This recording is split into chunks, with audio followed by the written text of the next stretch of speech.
السلام علیکم۔ بسم اللہ الرحمن الرحیم۔ بچوں کیا حال چال ہے؟ امید ہے آپ سب خیریت سے ہوں گے اور اللہ تعالیٰ آپ سب کو اپنے حفظ و امان میں رکھے۔ بچوں آج میں آپ کو درود ابراہیمی کے بارے میں بتاؤں گی۔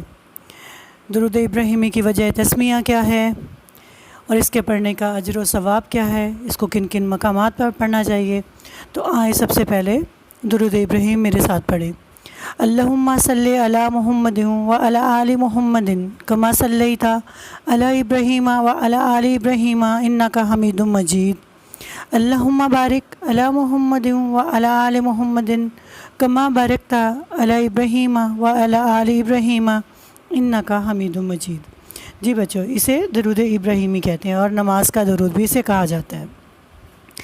اچھا، اس درود پاک کی وجہ تسمیہ میں اب آپ کو بتاتی ہوں کہ حضرت ابراہیم علیہ السلام کے خاندان کا یہ بیش بہا تحفہ جو امت محمدیہ کے حق میں پیش کیا گیا، اس کے بدلے میں امت محمدیہ کو یہ حکم دیا گیا کہ خاندان ابراہیم کے حق میں 5 نمازوں میں دعا کیا کرے، اور اس دعا کو حضور صلی اللہ علیہ وسلم نے درود ابراہیمی کی صورت میں باوضاحت بیان فرمایا۔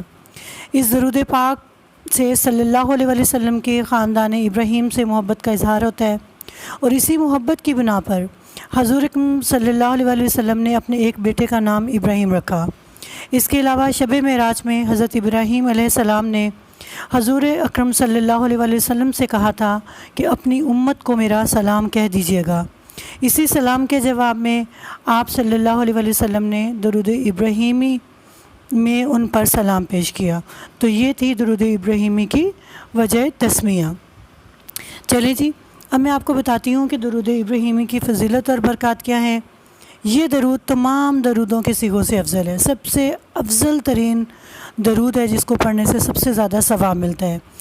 اس کی وجہ کیا ہے؟ کیونکہ اس درود کے الفاظ حضور اکرم صلی اللہ علیہ وسلم نے خود ارشاد فرمائے۔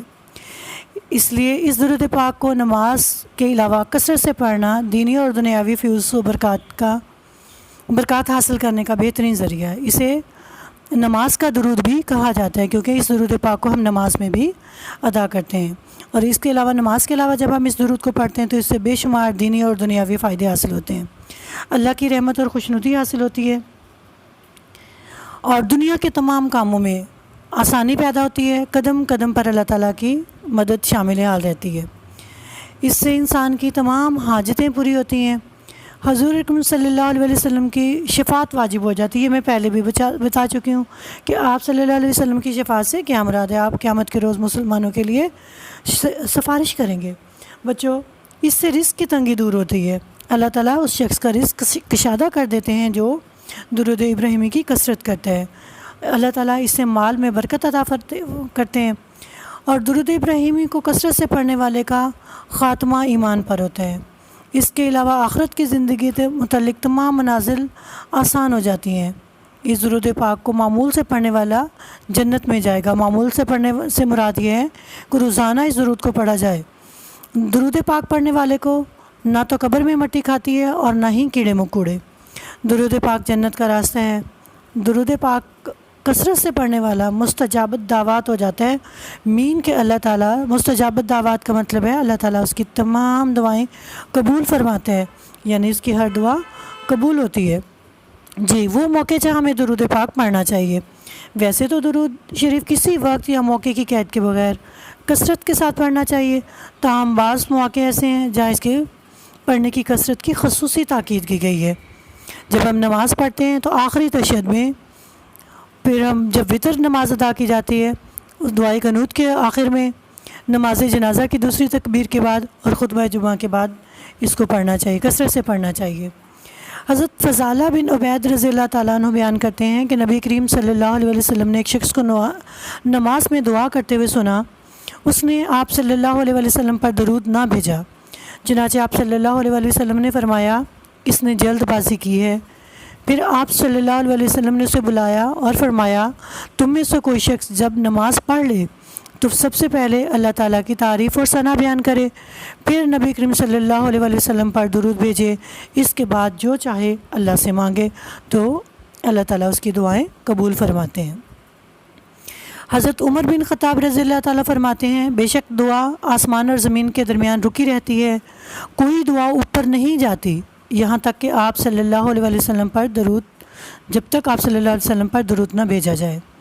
جب نبی کریم صلی اللہ علیہ وسلم کا ذکر کیا جائے تو ذکر کرنے اور سننے والے دونوں کو آپ صلی اللہ علیہ وسلم پر درود بھیجنا چاہیے۔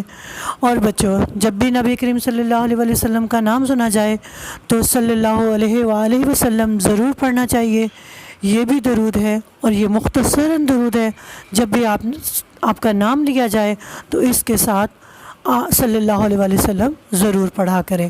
تو یہ تھی درود ابراہیم کی برکات اور فضائل۔ تو بچوں، جس طرح رمضان شریف چل رہا ہے، اس میں ہر نماز کے بعد کم از کم 7 دفعہ درود ضرور پڑھا کریں تاکہ ہم اللہ تعالیٰ کے زیادہ قریب ہوں، ہمارے روزے اللہ تعالیٰ قبول و منظور فرمائے، ہماری نیکیوں میں اضافہ ہو اور ہم نیکی کی راہ پر چلتے ہوئے خاتمہ بالخیر کی طرف ہم جائیں، مین جنت کے راستوں پر ہم چل دیں۔ بس السلام علیکم ورحمۃ اللہ وبرکاتہ۔